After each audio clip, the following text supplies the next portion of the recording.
வரதட்சணை கொடுமை வழக்கில் தலைமை காவலர் பூபாலன் தலைமறைவாக இருந்த நிலையில் தற்போது தலைமை காவலர் பூபாலன் கைது செய்யப்பட்டிருக்கிறார்.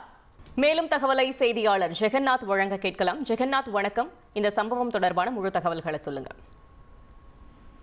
வணக்கம். மதுரையில் நேற்று ஒரு இளம் பெண் வரதட்சணை கொடுமைக்கு உள்ளாக்கி சிகிச்சை பெற்று வரும் நிலையில் அவரது புகாரின் அடிப்படையில் பல்வேறு பிரிவின் கீழ் வழக்குகள் செய்யப்பட்ட நிலையில், குறிப்பாக பார்த்தீங்கன்னா அப்பன் திருப்பதி காவல் நிலையத்தில் பதிவு செய்யப்பட்ட புகாரின் அடிப்படையில் இளம் பெண்ணின் கணவர் மற்றும் அப்பன் திருப்பதி காவலாக பணியாற்றும் பூபாலன் மாமனார் மற்றும் சாத்தூரில் ஆய்வாளராக உள்ளார் செந்தில் குமரன், மாமியார் விஜயா, நாத்தனார் அனிதா ஆகியோருக்கு எதிராக வழக்குகள் பதிவு செய்யப்பட்டிருந்தது. இவர்கள் நால்வரும் தற்போது நேற்று தலைமறைவாக இருப்பதாக தகவல் தெரிவித்தார்கள். இந்த நிலையில் பார்த்தீங்கன்னா எஸ்பியின் உத்தரவின் அடிப்படையில் ஊமச்சிக்குளம் டிஎஸ்பி பாலசுந்தரம் தலைமையில் தனிப்படை அமைக்கப்பட்டு அவர்களை மதுரை, விருதுநகர் மற்றும் ராமநாடு உள்ளிட்ட பல்வேறு மாவட்டங்கள் இவர்களை தீவிரமாக தேடி வந்தார்கள். இந்த நிலையில் தனது கணவர் மற்றும் குடும்பத்தினர் வரதட்சணை கேட்டு கொடுமைப்படுத்தியதாக பெண் அளித்த புகாரின் அடிப்படையின் கீழ் காவலர் பூபாலன் மற்றும் அவரது பெற்றோர் தங்கை மீது அப்பன் திருப்பதி காவல் நிலையத்தில் வரதட்சணை கொடுமையின் கீழ் வழக்கு பதிவு செய்யப்பட்டுள்ளது.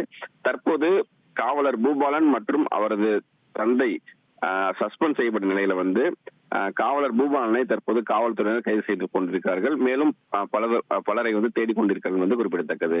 உங்கள் தந்தி ஒன் தொலைக்காட்சியில் அண்ணாமலை தினமும் மதியம் 12 மணிக்கு காண தவறாதீர்கள்.